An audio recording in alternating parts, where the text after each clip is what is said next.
the future at the position's already on the team, and they'd all point to Michael Bishop. Absolutely not. Do I look like I know where Huntsville, Texas is? I weighed like 115. I was little in high school. 115? Yeah, so we were playing football. She kicking us out. If the Cowboys lose, she gonna kick everybody out of the house. Tell them they can't take her to go play. Oh. Cut to it. Cut to it. Let's get down to it. Cut to it. Cut to it. Cut to it. Let's get down to it. KeSean Carter, University of Houston, wide receiver. How are you? Welcome to the Cut to It podcast. Thank you for having me. I'm doing very well. Yeah, I got my co-host, Coley Mick. Nice to meet you. Thank you for joining us. Thank you for having me. All right, so we're going to get a little icebreakers going. What's your favorite color and why? Red. Okay, why? I just like the color red. I mean, it fit me well, man. You know how it is. Yeah. Red's my favorite color too. I love it. All right. Are you a morning person or night person? I'm a morning person. I like to start my day early. I got a baby, so you know how it is. You got to get up early, be the man of the house, take care of your child. Yeah. I mean, I wake up around 4 every morning, just make sure my baby got a bottle, make sure her clothes ready, get my day started, and just set out my schedule and go about things.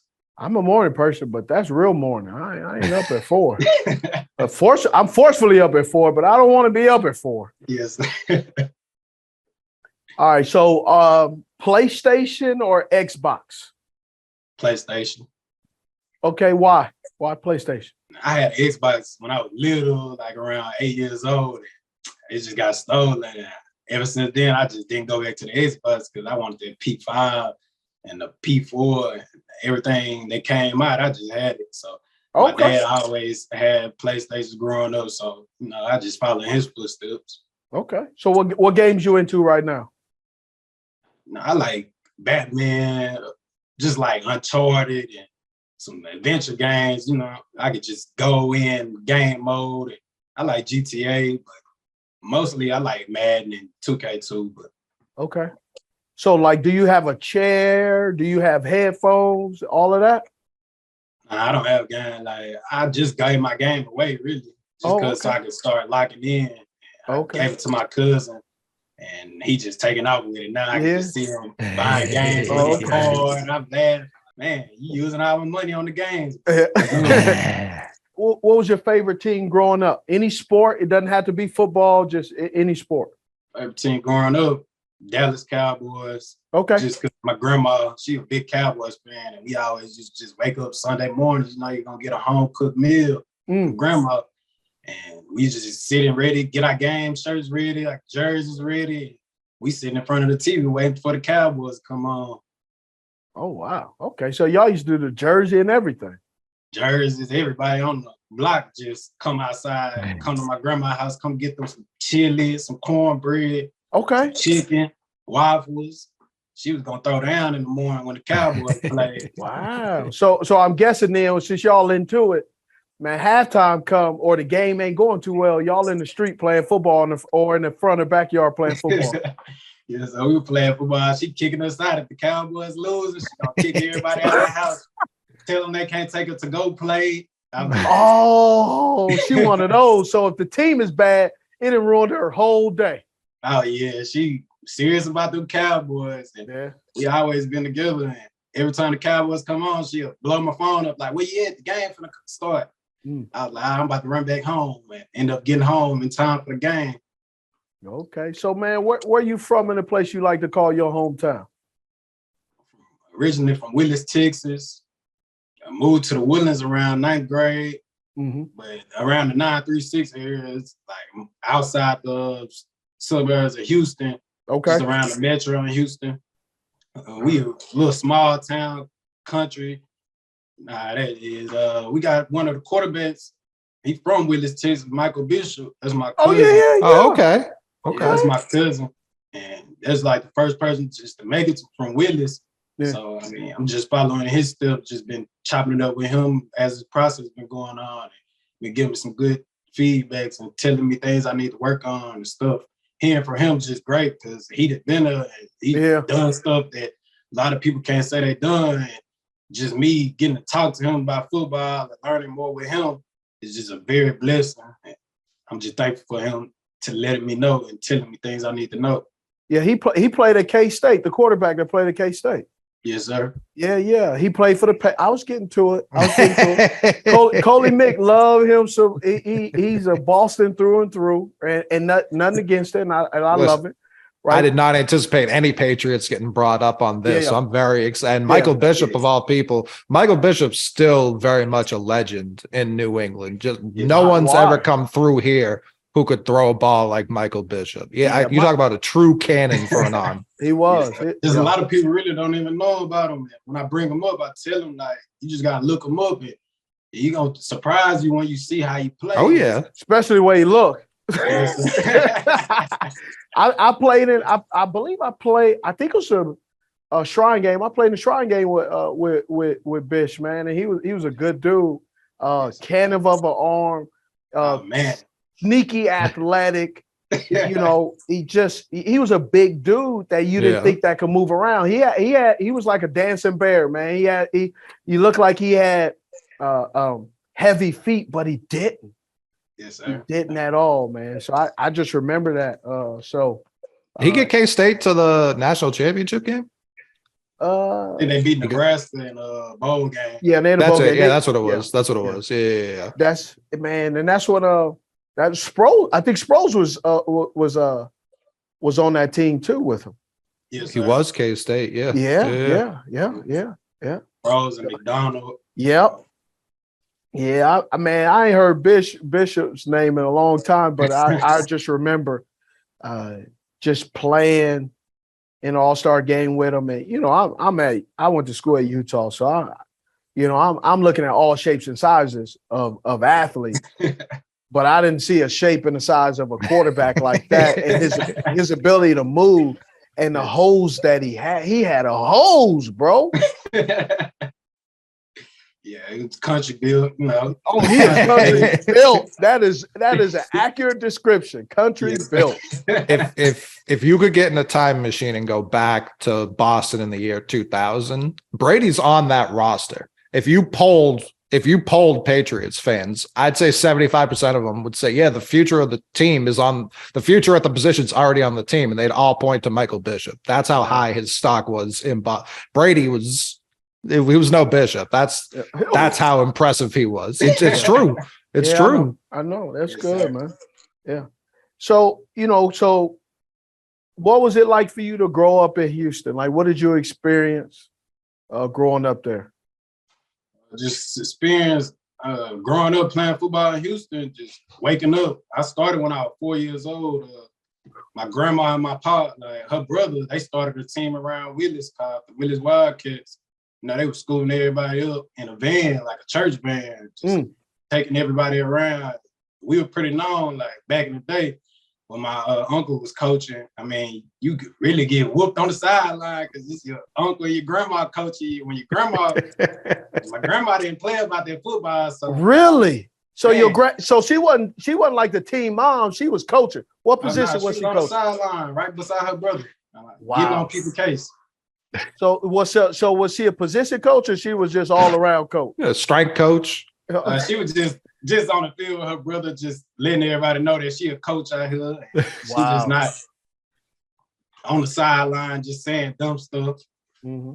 And she'll tell you right from wrong, like that's not how you run that. And he'll be like, "Hey, sister, calm down." Like she's like, "Nah, brother, I got this. You don't know what you're doing." Man, so you started playing football at 4 years old. You're running track, playing basketball, doing football. Man, how were you able to do all of those things, and what did you think you were the best at? To be honest, the best sport I was in was baseball, and nobody really know I played baseball. No, I didn't get that in it. We didn't get that in the information, and that I like that. I quit before I got to high school. But why? I mean, that's why. I was getting recruited just when I was a young kid. I was playing up, so when I played baseball, I mean, I could just step up to the plate and hit a home run and not even think about it. But I really just didn't take it serious. So once I got to a certain age, I just had to cut loose. I told my mom, like, I don't even want to play baseball no more. She didn't want me to stop. But I told her I got other sports to play. So my main focus was really basketball because I was about to quit football in ninth grade. And my mom convinced me to go out there and just try. If I don't like it, just come back and just stay with basketball. So when I got to freshman camp, I went to freshman camp. I started seeing like how I was out there doing. I'm like, oh yeah, I'm back in the football mode. So I just kept doing everything. And once football was over, I went straight to basketball. And then with track, I mean, I really didn't start running until I was 10th grade. And like my mom, she ran track in high school and she got some offers, but like she had me, so she really didn't go through all the offers and have the time because she had a child, so she was just take care of me. And so when track came around, she was like, I want you to run track. Just try track out for me. I was just like, all right, I will. And my coach ended up catching me. She texted my coach on the side because she knew I wasn't going to go out there. So I ended up running to the bus and my coach was standing in my bus. Like, nah, your mama told me to tell you to go to track practice today. And he had some spikes in his hand waiting for me. So I went out to track practice, did a couple of workouts. And my first meet was on JV. And I clocked a 10.5. Okay. A little flex, a little 10.5, you know. Clocked 10.5. And he told me the next meet I was going to be on varsity. And it was district. So the first meet I ran on varsity was district. And when I got to the district, I ended up clocking a 10.3. Okay. Ran a little faster. I got all the way to regionals. And my first time just getting beat was at regionals. That's because I just didn't have a technique that everybody else was learning. And I had to understand because I was mad because I lost. So I'm a sophomore. I'm like 15 years old. Everybody else 17, 18. And I'm in my head, I don't like to lose. So when I got out there, I'm like, I was just trying to run it. I just didn't know the technique part of the track, like starting my races and how I end the race was different. So after that, I went to a different mode my junior and senior year and just clocked a 10.2. And that's when I really just turned it on. And managing all those sports with school was kind of hard, but I managed to get through it and just had my times where I was struggling and a little adversity hit me. And once I got everything down, it just clicked for me. And I ended up becoming all-state for a receiver in Texas behind some guys like C.D. Lamb, Jalen Waddle, all the big names. Just some guys. There ain't nobody. Just some guys. Some Pro Bowlers. Then basketball, first team district, and defensive player of the year in district, just because I was holding guys like Quinn Grimes and just a lot of big time names in basketball. I just felt like my basketball skills were from the football field because I could do moves on the football field. And in basketball, when I got the ball in my hand, I'm like the fastest on the court. Wow. And with defense, I'm not scared of nobody. Like Quinn Grimes was like 6'6". I'm 5'11", 6 footers. When I was holding him, he kept telling me, like, you know who I am? I'm like, bro, I don't care who you are. Like, hey, we in the same position, bro. Like, we is in a basketball game. So at the end of the day, I got to hold you. I'm the man that's going to hold you. I'm not scared of you. Okay. And I ended up holding him to 23 points. And his game high was 40 a game. Wow. Cut it in half, huh? Yes, sir. Wow. So you obviously, you ran track, did, great at that, basketball, all the different sports, man. But then you go, take us through your recruiting process coming out of high school. You go off to Texas Tech. How did you go to Texas Tech and then eventually to Houston? Take us through that process for us. I mean, Texas Tech was like my favorite college. I used to play NCAA, and I used to always tell my mom, like, I'm going to Tech. I'm going to get an offer from Tech. And just after my junior season, Kingsbury came and my coaches introduced me to him, and he was just like, this the guy that's been killing? Because I weighed like 115. I was little in high school. 115? Yeah, it was like, Then I started gaining a little weight my senior year. I got to like 155 my senior year. Oh, wow. Yes, sir. And when I met him, he was like, this the guy? He's smart. And I had told him, like, but you're going to get a dog, though. So I'm gonna just let you know that when I get up there, I'm gonna show you, like, I'm small, but I bring a physical appearance. So whenever you give me the chance, and he ended up offering me like right after that. So okay. And I ended up getting a dual sports scholarship with football and track. I ran on the track team at Texas Tech. And it was a good experience. We got a national title. I was an alternate for the 4x1. But I ended up almost running one race because one of the players got hurt, and he ended up running though. But when I made the transition to Houston, it was kind of Kingsbury and Coach Hoganson had a little. They knew each other, so he had told Coach Hoganson about me and told him how good I am as a player, and he ended up reaching out because one of the coaches on the staff, he was at West Virginia with me, Tyrone Carrier, and he was a track and football guy. He had always been contacting me when he had recruited me, and after that, when I had made the transition to try to transfer, I had hit him up and told him, like, I want to transfer when I hit the portal, and he had told me, like, we got a spot for you at home, like, come here. And I just made that transition because some other things were happening, so I had to get back home so I could be closer to family. Just making that transition was great for me. I just ended up succeeding at Houston and just making new friends and family members out there. I'm just very thankful for the opportunity to go home and play. Why did you transfer from Texas Tech to Houston? Like, what was going on football-wise that you did? I'm interested just because I know the transfer portal doesn't always come with a good thing, but there are cases, maybe like for you, that the transfer portal was beneficial for circumstances that are out of your control. It isn't like, oh, I transferred because I didn't like they were selling they were giving Salisbury steak at training table, right?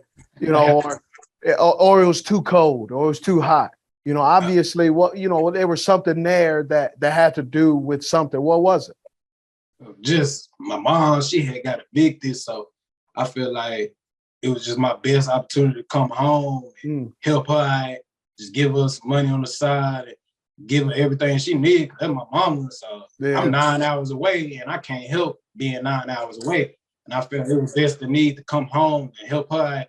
And my grandma was going through some chemotherapies, and I just felt it was needed to come home. You need to be home. Yeah. Wow. Okay. And then obviously Kingsbury and all the guys, University of Houston, they were very supportive in the transition. Yes, sir. And understanding the circumstances.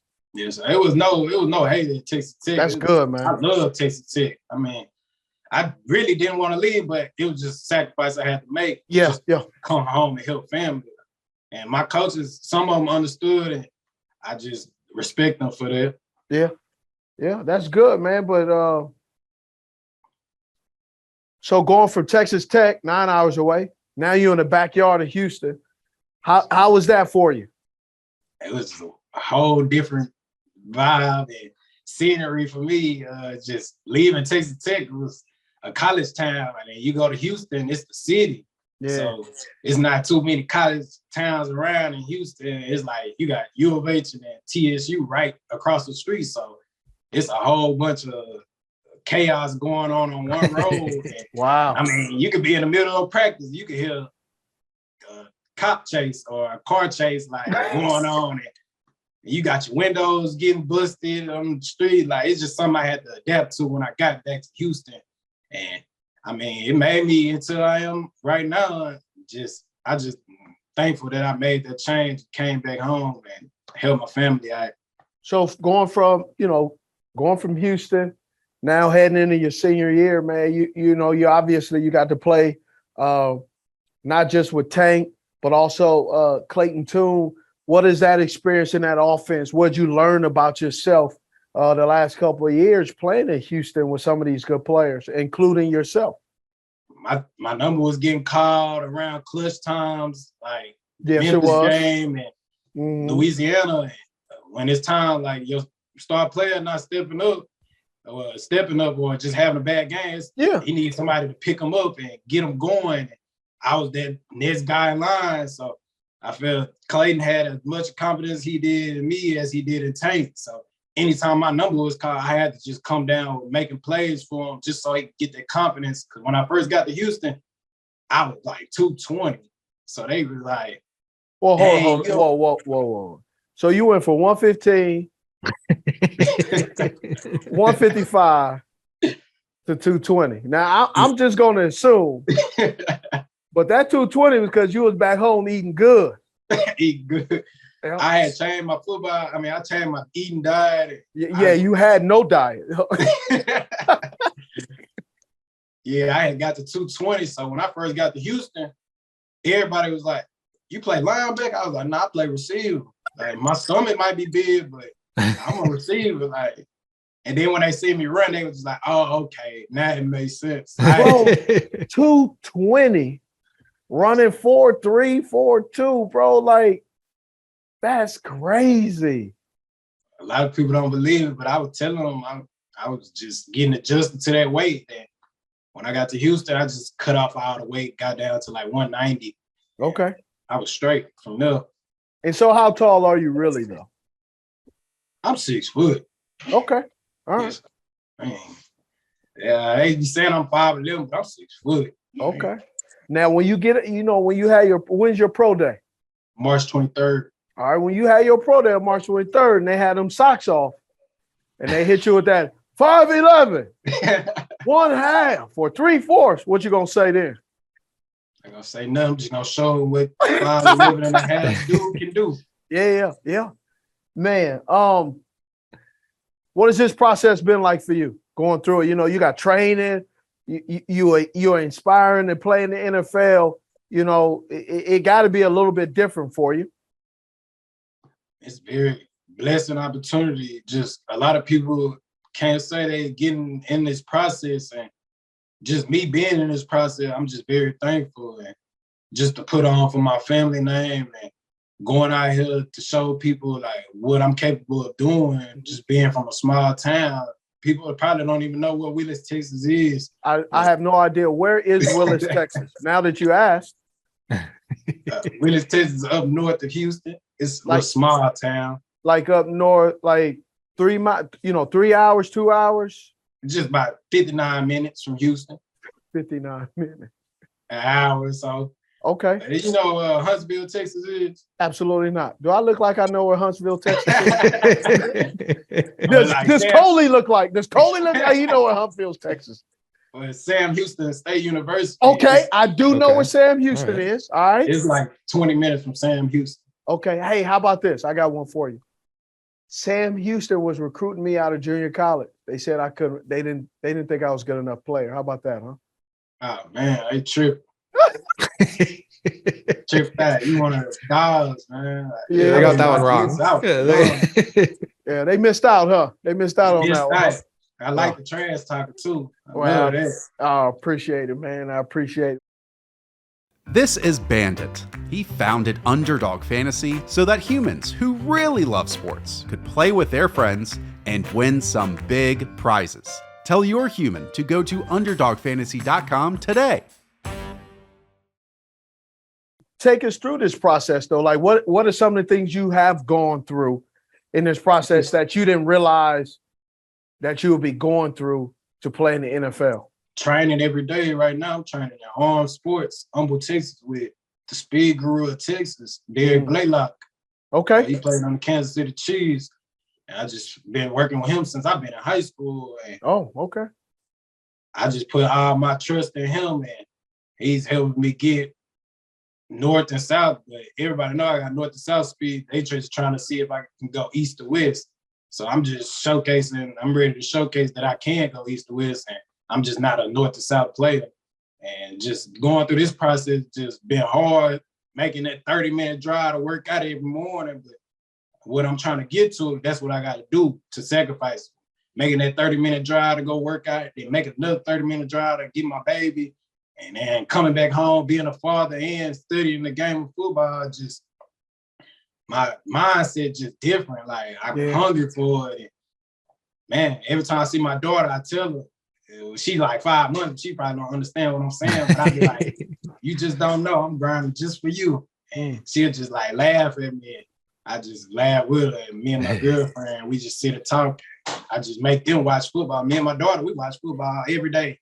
It's YouTube highlights. Just what are some current players you watch that you're like, man, that dude can play? I like Devontae Adams. Releases for days. Man, my middle name Devontae, so. Oh, okay. All right. My mama named me after Devontae, so. Oh, okay. All right. Just him running his routes, and I watch his videos, how he come out the release, how he set people up, and just me watching that, it just give me more knowledge to the game. So how I can set him up off this release, and if it's a coverage or a cover three, I can sit in the middle of this. I know after watching film, I can see linebackers. Oh yeah, this is weak spot, so I can hit him with that, and he'll go for it.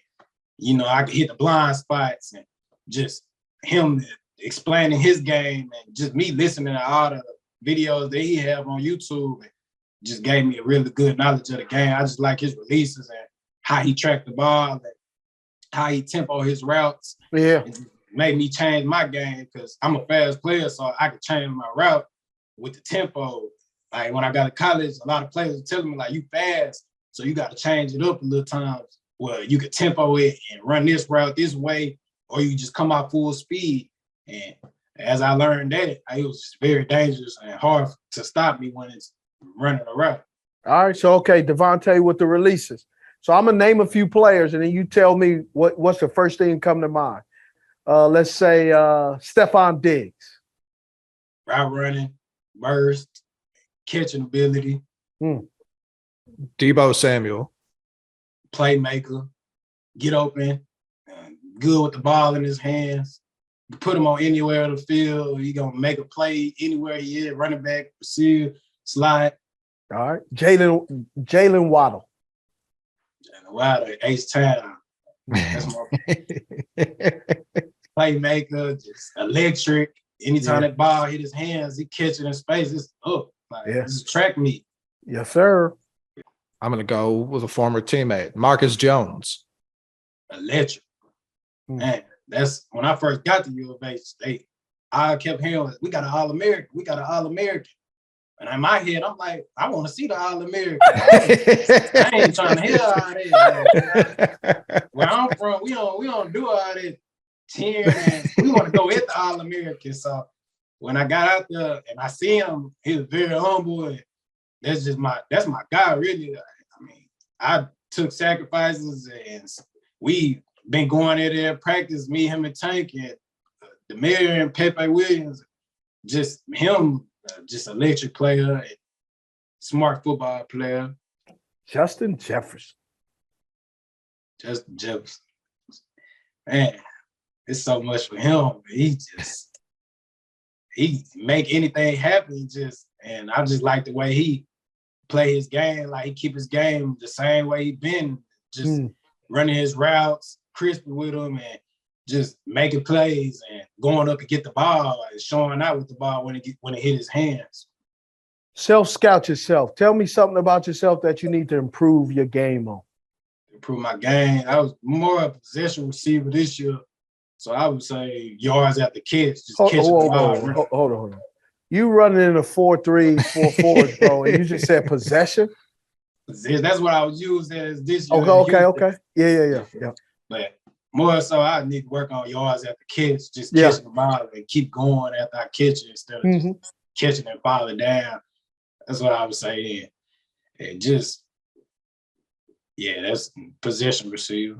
Okay. All right. Well, I like to ask young guys, like, what's, self-scout themselves. Like, what you need to improve in, and, what do you see yourself? Because think about it. There's a scouting report out there on you that every opponent that you play will have on you, right? And sometimes when you ask current players about themselves, man, I ain't got no deficiencies. I'm good. I'm perfect. Yes, and what that scouting report say, you don't do this, you don't do that. And so I'm always interested to see what kind of players actually are going to be truthful about themselves. And so I just appreciate you being truthful. Yes, sir. Yeah. What NFL teams, you got your pro day coming up. NFL teams are going to be there along with, watching other guys. What do you offer an NFL team? Offer an NFL team straight dog out the pit. Just anything they need me to do, I'm willing to do it. I like to hear that. The more you can do. Any place they need me. I mean, I didn't play every special team. I mean, I played the front line, B line, and I was the 5 on kickoff. I was a gunner. Wow. Okay. I mean, just you ever so been a much punter? stuff that I've done. You ever been a punter? Nah, I was a punter. I was going down to tackle people. And obviously, with your speed, you played gunner before, huh? Yes, sir. What about punt return? You ain't catch any punts? No, I didn't catch any punts.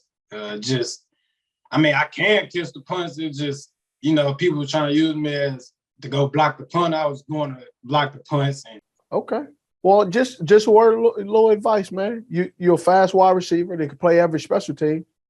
And see, try your hat at punt return, man. The more you can do on the team with that kind of speed, putting the football in your hands, man, it can only benefit you. I got you.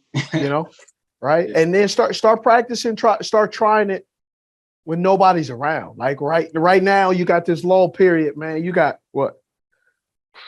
20-something days? Yes, sir. 18, 19 days before. Man, you're already out there grinding.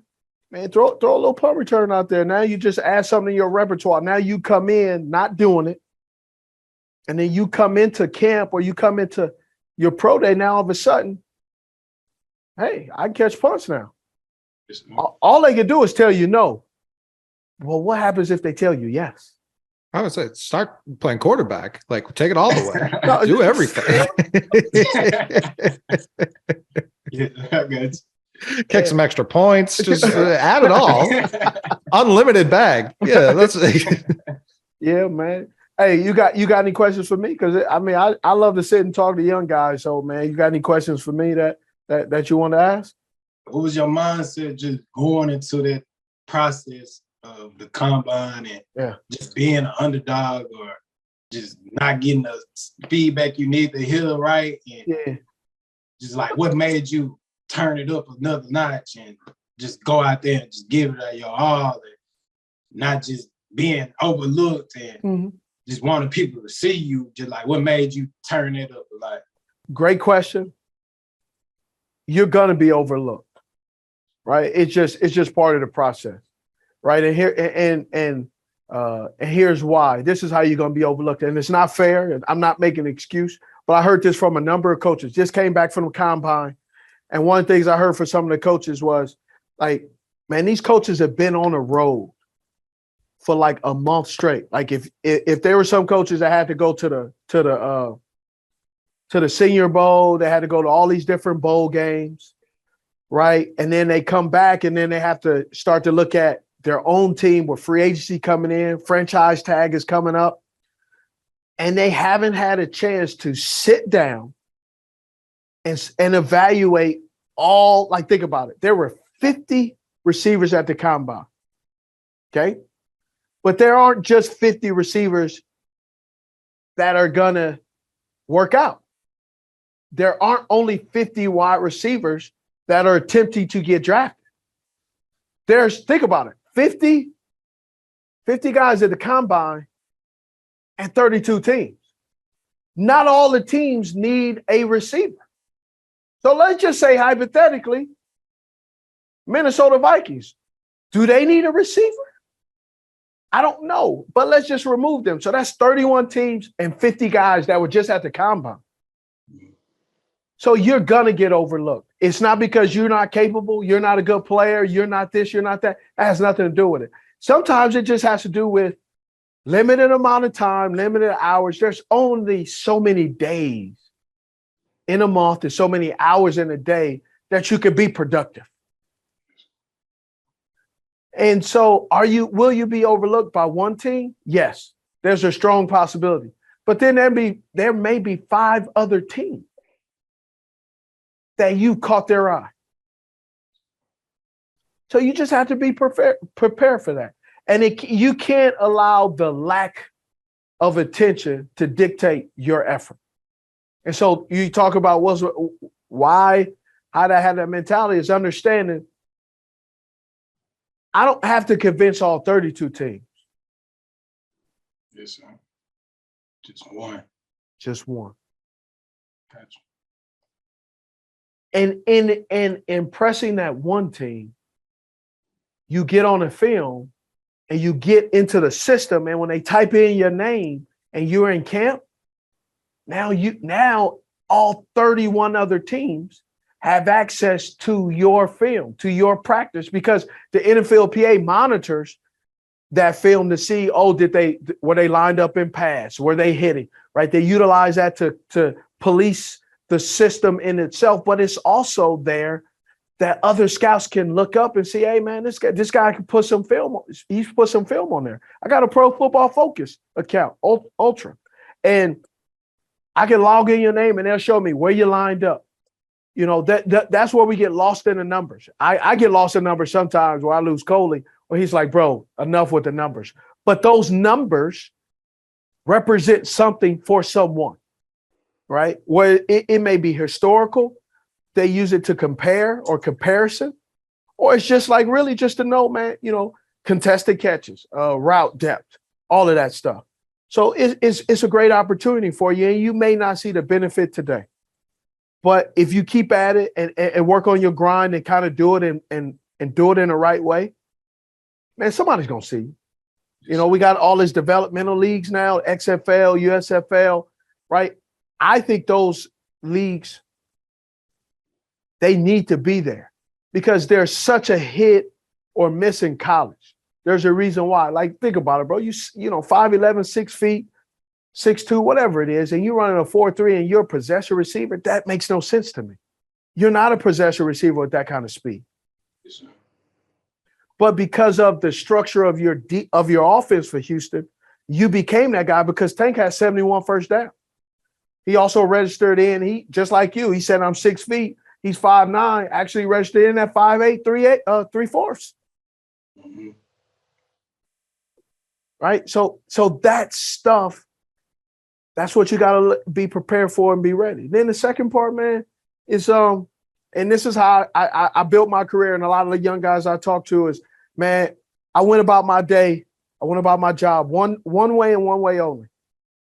I would do a play a day. My job was to make a play a day. And here's why. If I make a play a day, when I go back in the film, I would always go back, you know, and tell me if I'm wrong. You know, you think you make this great, spectacular catch in practice. You're like, dog, we got to get back to the room. When we get back to the after lunch or we get back to the film and y'all run a play and it's like, it was all right. Mm-hmm. But then when you go to another play that you thought was all right and wasn't as good as the other play, you actually realize that play was actually better than the play that I was super excited to see. Yes, sir. So you know what I just did? Think about it. You went back to see one play, but you realize you made two plays. So in making one play a day, technically, you're making multiple plays a day. Yes, sir. But the philosophy is one play a day. But by making one play a day, you start to build this Rolodex, this file, this YouTube short of all the fantastic plays that I made in one day. And then you do it again tomorrow. And then you do it again tomorrow. And then all of a sudden, like they probably talk about you and your other teammates, man, every time I turn them on the field, man, Mr. Carter, every time I turn on the field, he's making a play. If you build enough plays in one day, you put enough deposit. So when you make a big withdrawal like an MA or a mental error, it doesn't bankroll your professional or amateur or college career and over withdrawals. Man, you got enough deposits where, man, it ain't nothing but a blip on the radar. A fumble ain't nothing on a blip on the radar, or a drop or a focus drop. We can live with that because, man, that focus drop is $5 or $10 withdrawal. But shoot, you just blocked somebody, made a tackle on special teams and caught a big first down, 3rd and 13. You went 15 yards, caught it, fell down, and you got the first down. You did deposit $250. Shoot, You saying, oh, we short 220, man, we can eat. We good on that. Thanks.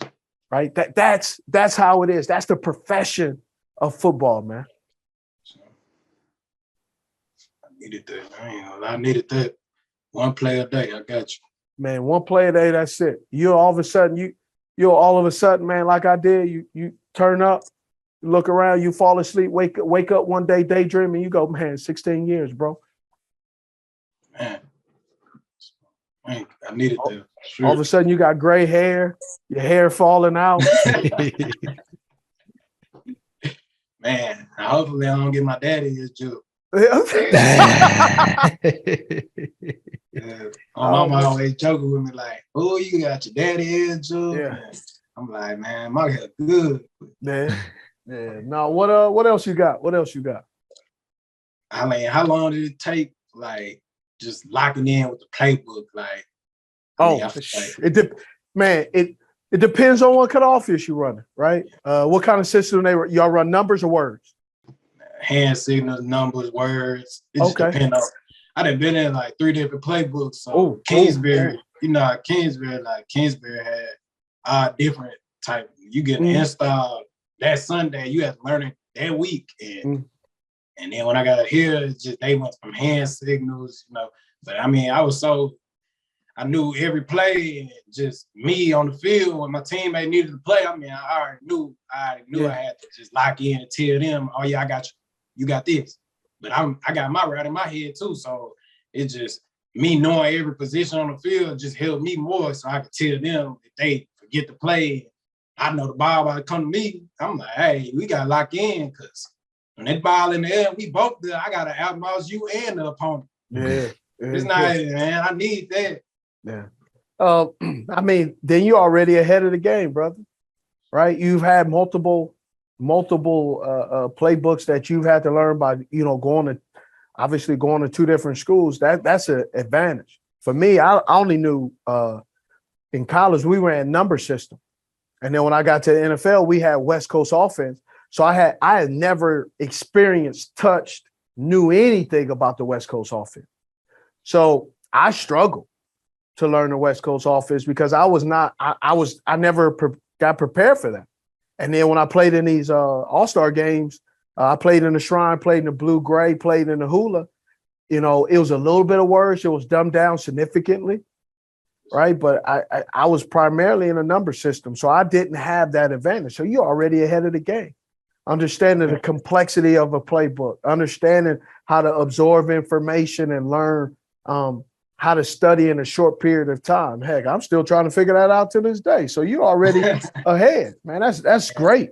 That's life experiences, accidentally learning that's going to prepare you for the league because they're going to flood you with information, see how you handle adversity, see how you handle the pressure of the profession.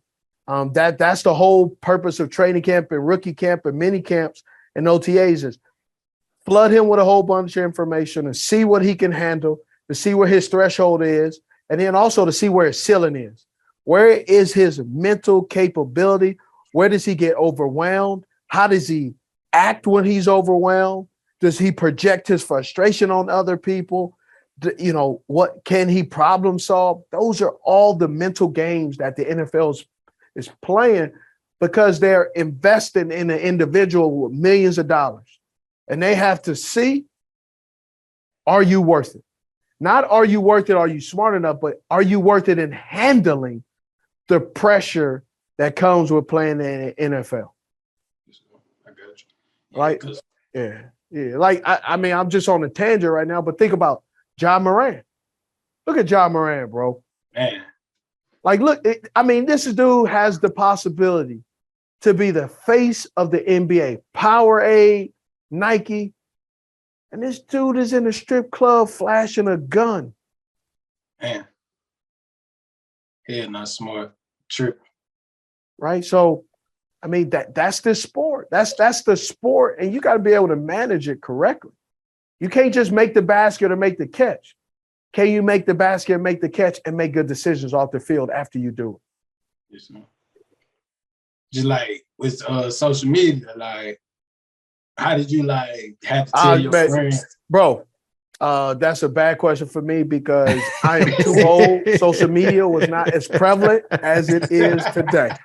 So don't even that's a hard question because I haven't had to experience what you guys experience all the time. I mean, I was lucky, right?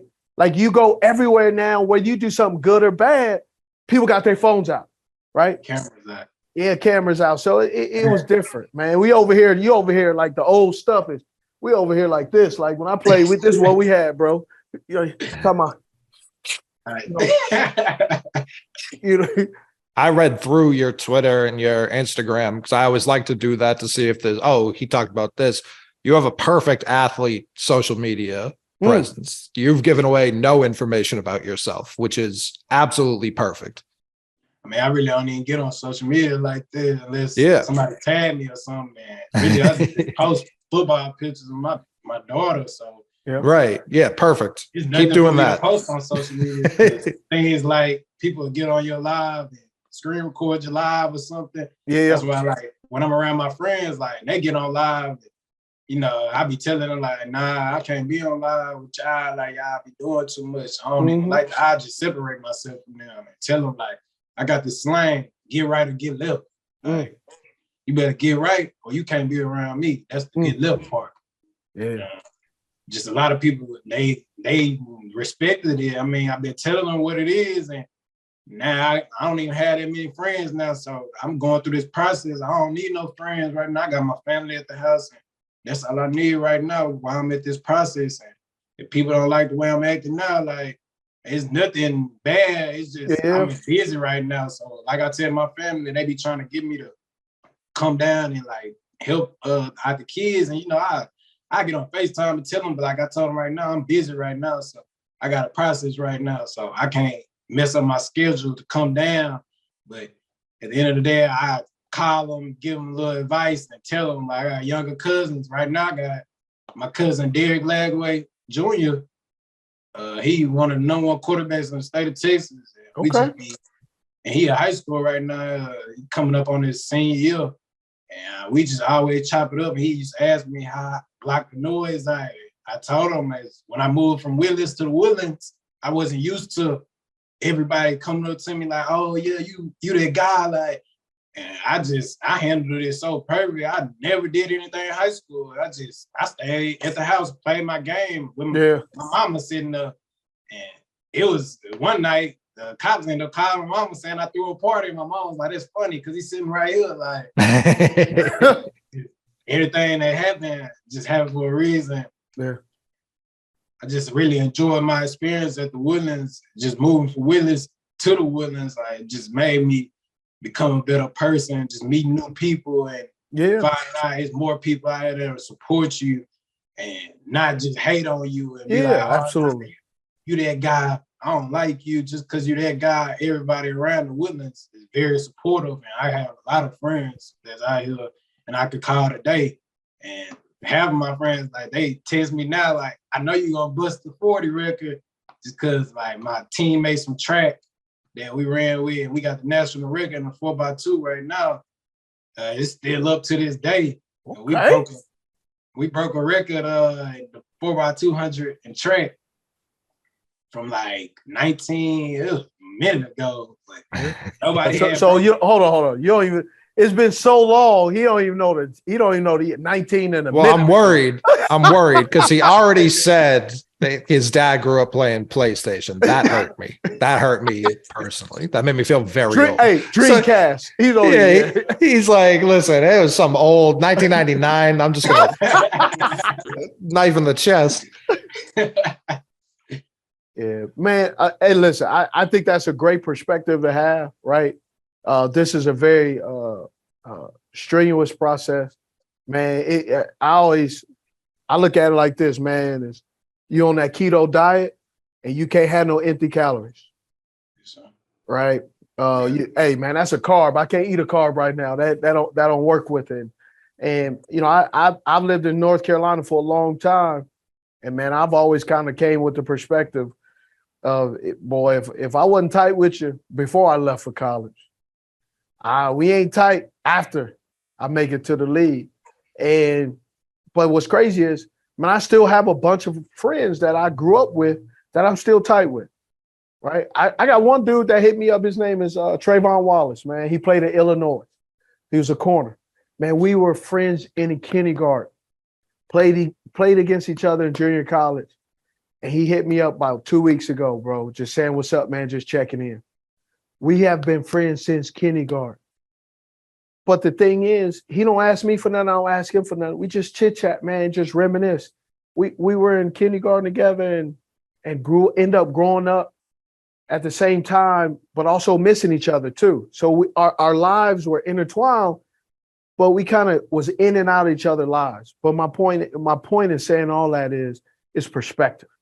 People could question who you are, but as long as you have the right perspective, man, the true essence of who you are will shine through. Right. And I give it a great example is right behind you. You in a house right now where there's blinds. But the sun is there to shine light. And eventually, no matter what time of day is, just like as you've been talking, the light is getting brighter and brighter behind you. Because the true essence of the sun is to shine through. It don't matter those blinds there to keep the sun out. Right. And so just know who you are, man. Stay deeply rooted in who you are, and everything else to take care of the rest, man. Thank you. I needed this.